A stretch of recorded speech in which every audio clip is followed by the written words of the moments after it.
Oh, l'Éternel est merveilleux. Dans ce texte que nous venons de lire, il y a beaucoup de révélations. On peut faire un séminaire de 1 mois avec le texte que nous venons de lire. Nous pouvons sortir beaucoup de thèmes dans ce texte.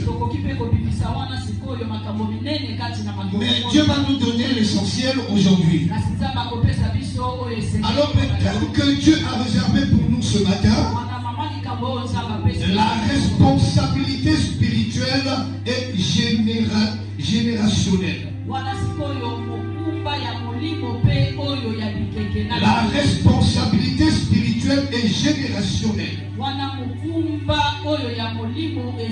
C'est le thème que l'Éternel a réservé pour nous ce matin. Tous nous savons qu'une responsabilité, c'est une obligation de répondre à ses actions ou à celles des autres. C'est être garant de quelque chose. Mais on parle de la responsabilité spirituelle. C'est de reconnaître que nous sommes appelés par Dieu pour vivre selon sa volonté. La responsabilité spirituelle, c'est reconnaître que nous sommes appelés par Dieu pour vivre selon sa volonté. C'est répondre devant l'Éternel Dieu de nos pensées, de nos actions et de nos choix. Je réitère. C'est répondre devant Dieu de nos pensées, de nos actions et de nos choix. Donc l'homme doit faire très attention dans ses choix. L'homme doit faire attention dans ses actions. Vous savez, les actions et les choix d'un homme, ça dépend de sa pensée. La Bible dit que nous devons garder notre cœur plus que toutes choses. Parce que les pensées viennent du cœur et ça remonte à la tête. Et quand ça remonte à la tête, alors la tête repousse ça, alors ça passe par des actions. Et on parle de générationnel. Ce qui est générationnel, c'est ce qui voit les générations futures. Et vous devez comprendre une chose, Église. Les choix d'aujourd'hui peuvent affecter les générations futures. Les choix d'une génération, ça influence les autres. Pourquoi? Les parents ont été des acteurs de mauvaises actions. Et aujourd'hui, c'est les enfants qui souffrent. Et beaucoup d'enfants traînent dans les rues parce que les parents aussi ont pris les mauvais choix. Quand vous questionnez les Koulouna aujourd'hui,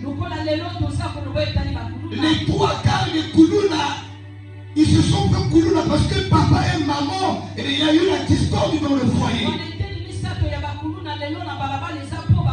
Voilà pourquoi il faut faire attention lorsque nous prenons les décisions. On ne prend pas la décision pendant qu'on est en colère. Et apprenez à prendre des décisions lorsque vous êtes rempli du Saint-Esprit. Beaucoup de divorces aujourd'hui sont le produit des enfants perdus. Les enfants souffrent aujourd'hui à cause des parents qui ont fait des mauvais choix. Ils n'ont pas décidé de servir Dieu. Ils n'ont pas décidé de marcher dans une voie honnête. Et les enfants souffrent aujourd'hui.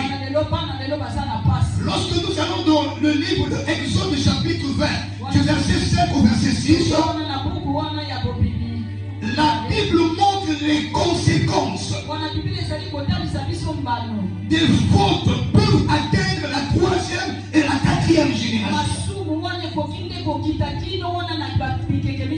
C'est dans les 10 commandements. Je dis quoi? Que la malédiction des pères se repose sur les fils de la 3e à la 4e génération. C'est à cause des décisions des parents, à cause des choix de parents, qu'ils sont soumis à la malédiction. Et cette malédiction, ça se transmet de génération en génération, de la 3e à la 4e génération. J'ai aussi lu le livre de Deutéronome. Dans Deutéronome chapitre 30, à partir du verset 19, la Bible dit quoi? Que l'Éternel Dieu, il met devant nous la vie et la mort pour que nous vivons, nous et nos descendants.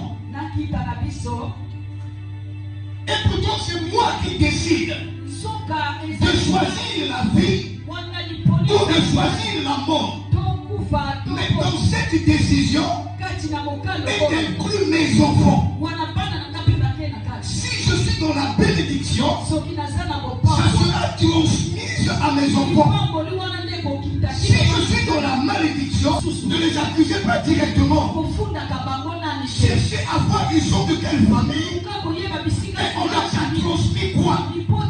Il y a des parents qui transmettent la malédiction.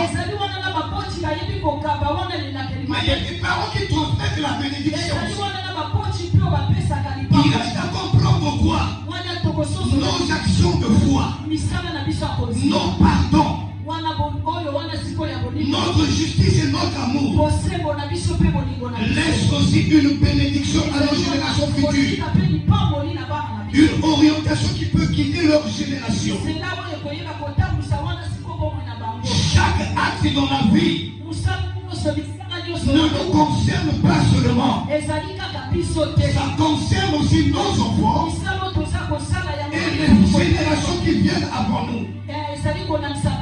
Beaucoup de personnes sont détruites actuellement. C'est à cause des choix des grands-parents. C'est à cause des choix des parents. Les parents ont mal décidé de mauvais choix. Et aujourd'hui, ça se répercute dans la vie des enfants. On sent un poids de malédiction dans la vie des enfants. Oui, tu me diras que la Bible dit que les enfants, les pères ont mangé les raisins non, ça dit pas que les pères ont mangé les raisins et les dents des enfants se sont agacés. Tu dis que ça ne te dirait plus en Israël, mais au Congo Brazzaville, peut-être que ça va se dire. Pourquoi?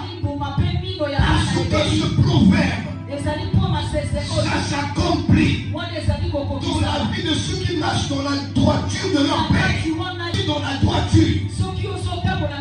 Et toi aussi dans la droiture. Les erreurs de tes pères n'auront pas de vie en toi. Or, chez nos parents, il y a des péchés non confessés. Comprenez-moi très bien. Chaque péché qui n'est pas confessé de vos parents, ça crée encore dans l'agenda de Dieu. Je vais corriger quelque chose. Lorsque nous demandons pardon à Dieu, si le péché était inscrit ici, par le sang de Jésus, il efface le péché. Donc il n'y a plus le péché, c'est maintenant blanc. C'est un péché qui n'existe plus chez Dieu. Parce que tu as demandé pardon. Et tu ne peux plus demander pardon à ça. Si tu demandes pardon à ce qu'elle dit, tu dis à Dieu, je suis encore dans ce péché. Parce que quand Dieu efface, il ne se souvient plus de ça. Quelqu'un me comprend? Mais il y a des péchés qui ne sont pas confessés devant Dieu. Et ces péchés continuent à crier.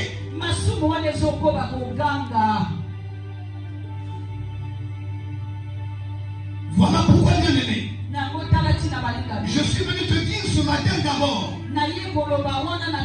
fais attention à tes choix. Ça peut faire souffrir tes enfants. Ne divorcez pas n'importe comment. Beaucoup d'enfants souffrent aujourd'hui parce que papa et maman se sont séparés.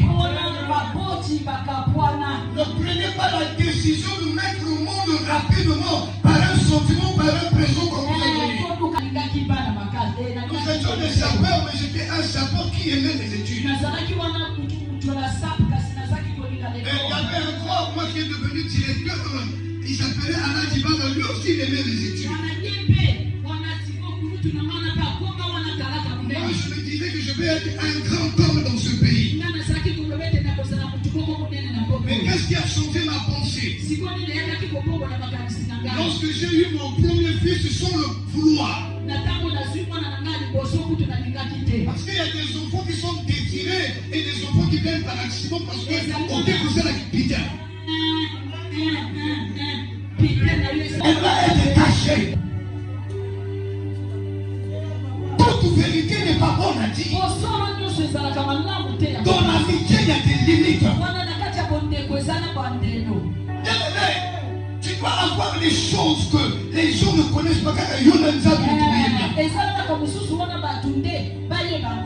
Tu as celui à qui tu fais confiance, tu montres des choses. C'est lui qui convoite ta vie. Et c'est celui-là qui te fera tomber. Même si c'est ta maman, même si c'est ta soeur, même si c'est ton frère, il te fera tomber. Il y a des choses qu'on ne dit pas. Il y a des choses qu'on ne montre pas. Il faut apprendre à vivre caché. Après ce point, moi, on m'a acheté. Moi, on m'a donné. Tu n'as plus de secret. C'est à partir de ce que tu dis que tu montes chez les gens qu'on te fera tomber. Beaucoup sont en train de tomber, pourquoi? Ils ont exposé leur vie. Et il n'y a plus rien de caché dans ta vie. Dans la vie d'un homme, il y a le côté fort et il y a le côté faible. Qu'il ne faut pas montrer à tout le monde.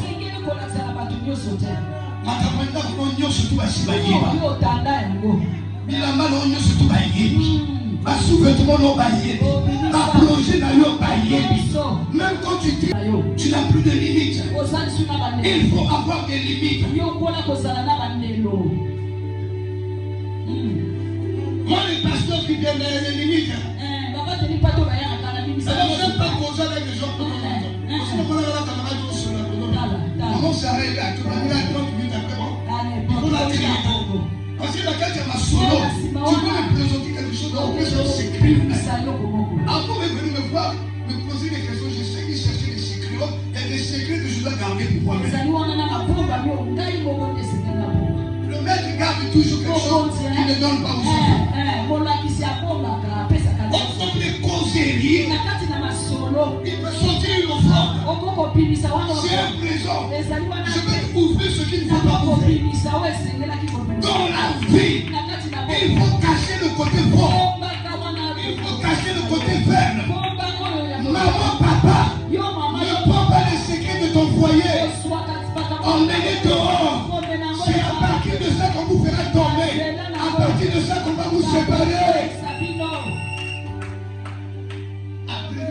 À la sorcellerie, à la magie, à partir des réseaux sociaux.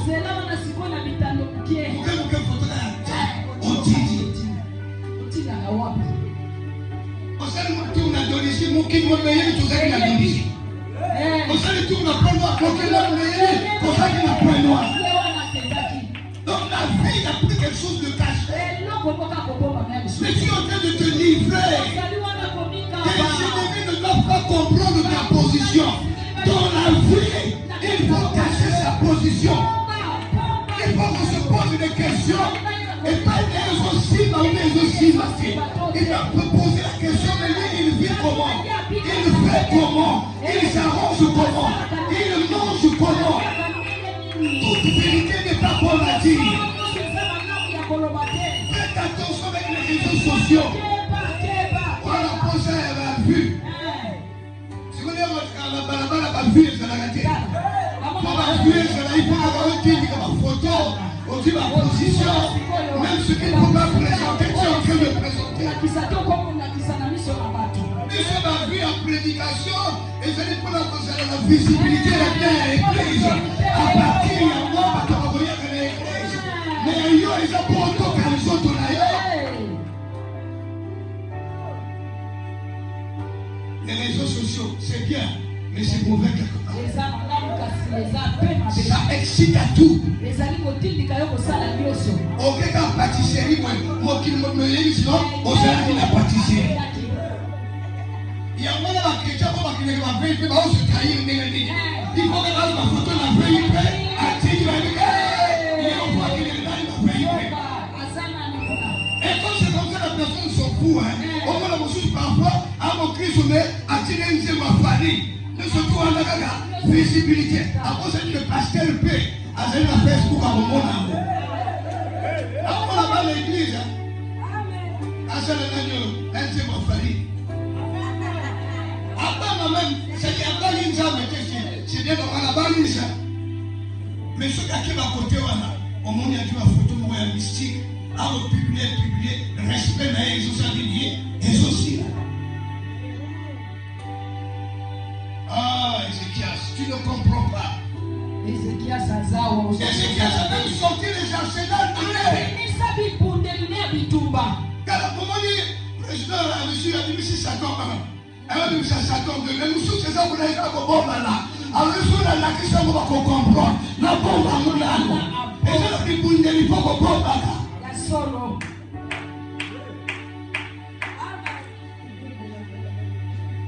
On va la solo le gars moi logo. On comprend ça.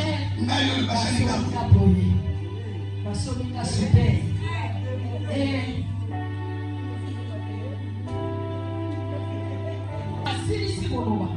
Ézéchias se répond pas au prophète. Il dit au prophète, Esaïe, la parole que tu as dit de la part de l'Éternel, c'est une prophétie bien. Tu n'as pas fondé de prophétie. C'est une vraie prophétie. Et ça va s'accomplir. Mais il montre son ingratitude, son irresponsabilité. Il dit, pendant que je suis vivant, et je suis roi, le pays sera en paix. Mais après ma mort, qu'ils viendront pour prendre ces choses. On acclame d'abord le Seigneur. Et c'est qui a fait un mauvais choix? Mais ça descend jusqu'à ceux qui vont passer après lui. L'ingratitude d'Ézéchias, l'infidélité d'Ézéchias, l'irresponsabilité générationnelle d'Ézéchias se peut voir. Il dit que les conséquences de toutes ces choses-là, ça serait après ma mort. Regardez ceux qui nous ont peut-être mis dans le péché de la malédiction. Il y en a qui étaient conscients. Mais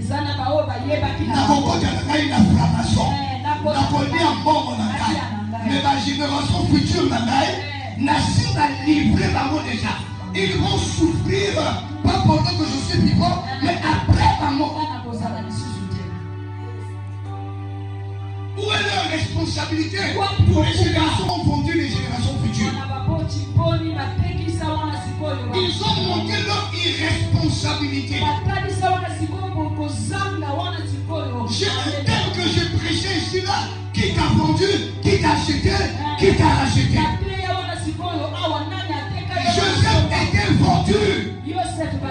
Bien-aimé, est-ce que tu es dans la génération vendue? Il y a beaucoup de générations aujourd'hui. Il y a beaucoup de vieux qui ont été vendus. était chasseur. Le grand-père était chasseur. Il a fait l'association avec le diable pour qu'il ait toutefois le gibier. Mais il a affronté les générations. Où est la responsabilité spirituelle de ce père pour les générations futures? Regardez dans le livre de Genèse chapitre 9 du verset 18 au verset 28, on parle de l'histoire de Noé. Noé, après le déluge, il fut sauvé, lui et 3 de ses enfants. Il y avait Sem, il y avait Cham, il y avait Japheth. De la lignée de Sem, qui sont sortis les enfants d'Israël. Dans la lignée de Japheth, qui sont sortis les Européens. De la lignée de Cham, c'est là où est sorti les Cananéens. Le père avait bu, il était sourd. L'enfant de Cham qu'on appelle Cana, il va découvrir la nudité de son grand-père. Non, Cham plutôt va découvrir la nudité de son père. Il va, c'est-à-dire son propre enfant, va découvrir sa nudité. Quand il finit avec la poisson, il vient lui dire non, ton fils là qu'on appelle Cham, il avait vu ta nudité. Alors Noé dit, je veux me dire. Au moins de mentir le père qui a vu la nudité, il va mentir le petit-fils qu'on appelle Cana. Vous voyez que le choix de Cham se repose pas seulement sur lui, mais même sur ses enfants. Alors Noé au moins de mentir son enfant qui le voit pendant qu'il est vivant là, qui est déjà grand là. Il va mentir celui qui est encore enfant. Parce que quand il va grandir, la malédiction va commencer à se manifester. Noé serait déjà mort. Il ne va pas voir les souffrances de la malédiction de ses enfants. Regardez l'irresponsabilité générationnelle. Et quand Cana commence à vivre la malédiction, Noé est déjà mort. Et cette malédiction, c'est ce qui est fait que les Israélites qui ne rentrent facilement à Cana et qu'ils puissent posséder la ville de Cana et tous les biens de Cana. Parce que Cana là, c'est lui qui a fait les Cananéens et la ville de Cana que Dieu avait promis aux Israélites. Donc Israël avait le pouvoir. Et après ma mort, il y aura du trouble. Je ne serai plus. Je n'ai pas de sentiments. Combien de parents aujourd'hui on fait souffrir les enfants? Ils font souffrir les enfants à cause de mauvaises décisions. Surtout la vie d'aujourd'hui. Il y a des parents qui sont en train de vendre. Ils sont en train de vendre. Ils sont en train de vendre. Comment un père peut-il aller sexuellement avec son enfant? Parce qu'il y a une maison qui a demandé de faire l'inceste. À partir de cet inceste, on va lui donner de l'argent, de l'avantage sur la terre. Il y a même des hommes de Dieu qui sont engagés. Ils sont en train de vendre les générations à venir. C'est une sorte d'irresponsabilité générationnelle. Il y a un homme de Dieu qui a dit à une femme qui dit que non, moi j'aime seulement les hommes, j'aime pas les femmes. Retire-toi. Un homme de Dieu, un pasteur.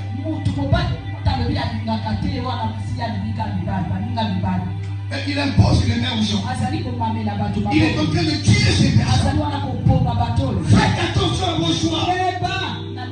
Même dans l'éducation des enfants. Si tu n'arrives pas à éduquer ton enfant à bas âge, maintenant c'est quand tu seras grand que tu vas l'éduquer. Voilà pourquoi la Bible nous conseille même de prendre la chicotte pour corriger nos enfants. Je vois les signes ici à l'église et les parents qui n'ont pas un mot à dire sur les enfants. Parce qu'un enfant, quand on lui dit non, ça doit être non, l'enfant de quelqu'un. Mais enfant n'écoute pas, et maman tu trouves que oui c'est normal, tu es en train de détruire ton enfant. Tu es en train de détruire ton enfant. Nous sommes responsables des générations futures dans la vie physique et la vie spirituelle. Il y a des parents qui ont tissé des alliances avec les esprits des eaux. Et ils ont introduit les générations futures. Aujourd'hui, tous les jours, mari de nuit, femme de nuit. Parce que papa, ça va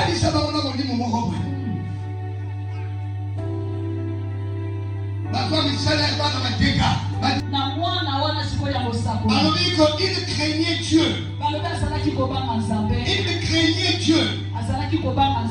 Il craignait Dieu. Mais avant de mourir, pendant qu'il était vivant, il a fait un mauvais choix. Il est parti s'endetter. Il est parti prendre de l'argent.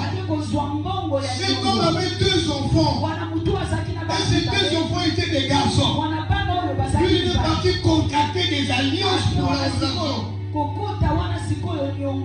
Et quand il est mort, il n'avait pas payé ses dettes. Et après sa mort, le créancier est venu. Il commence à prendre des enfants qui sont innocents pour faire des esclaves. Une responsabilité générationnelle. Ces enfants sont des innocents.